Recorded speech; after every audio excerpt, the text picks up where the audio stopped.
Hi guys! A day in my life with Mami Lin, Kat, and of course, Laya. Sunday nga ngayon, kaya andito na naman kami sa driving school. Second Sunday na nga namin to ni Mami Lin, kaya ngayon makakuha na kami ng certificate ng TDC. And syempre guys, kailangan pa rin natin makinig sa instructor natin, mag-exam. Nako, kasi pag kukuha ka na talaga ng license, lalabas daw talaga yung mga tanong-tanong dito. Kaya ito, kami dalawa ni Mami Lin, ginagalingan talaga namin. Pinag-break time nga muna kami dito guys, kaya andito na naman kami sa burger guys. Nung nakaraan dito rin kami kumain. Dahil guys, paano ba naman? Ito lang yung pinakamalapit na kainan. Tapos 10 minutes lang. Edi for the go. Nakabalik na nga kami dito ni Mami Lin. At yun nga, wala pa ang aming instructor. Kaya nag-video muna kami dito guys. Saka nga pala guys, sobrang dami namin kasama dito. Karamihan nga sa kanila is first Sunday pa lang. Siguro mga 5 lang kami dito na second Sunday na. Lunch break nga pala to guys. Pero umorder na lang kami ni Mami Lin. Tumalon na nga tayo dito guys. At dito na nga ay alas 3 na. Bale, di pa rin kami tapos dahil yun nga, sobrang daming namin pinag-aaralan at sobrang galing talaga ng instructor namin dito guys. Talagang magigets mo yung mga batas trapiko natin. Pati yung mga sasakyan, mga ganun guys. Yung mga kailangan talaga malaman para makakuha ka ng driver's license. Kaya ayun guys, good news, nakalabas na kami agad dito ni Mami Lin bago mag alas 4. Dahil yun nga, puro pasado ang exam namin. Good news nga din guys, dahil anytime, Monday to Friday, pwede na kami magpa-medical, tapos PSA, yung mga requirements para makakuha na kami ng student permit. Nagutom nga kami dito ni Mami Lin at the same time guys, sobrang antok namin. Kaya naisipan namin ni Mami Lin na mag-check-in na naman guys kung saan. Alam nyo na yun guys, lagi kami nandito ni Mami Lin. Ito ang pahingahan namin. Pagkatapos nga namin kumain guys, at dumiretso na kami dito sa Trinoma dahil gusto namin bilan sila Laya at Katkat. Ng favorite talaga nila guys sa tuwing pupunta kami ng palaruan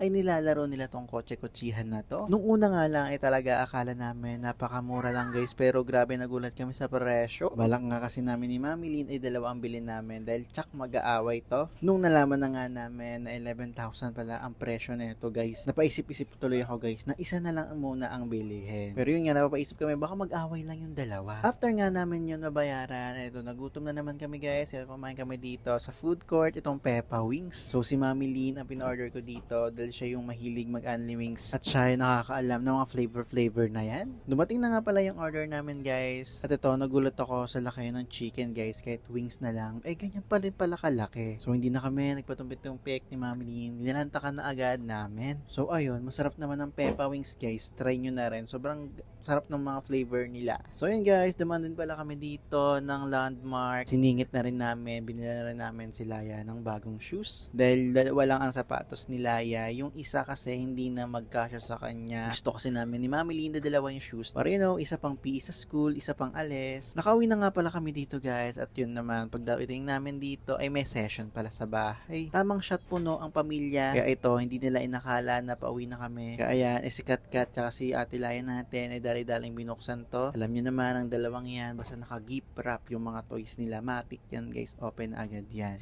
Dito nga ay nalaman na ni Laya kung ano ba yung gift namin sa kanila. At dito guys, laking gulat niya. Tinatawag ko siya, hindi ako pinapansin. O diba, gulat na gulat kasi siya guys. So ayun guys, yun na siguro nagtatapos ang ating vlog. Ito na nga pala yung kotse-kotsihan na binili namin. Sobrang hirap lang niya ayusin guys. Kailangan mo talaga ng martilyo, lakas ng pangangatawan. So yun, worth it naman dahil pang matagalan na yan. O siya, sige na guys, it's time to say goodbye. Bye!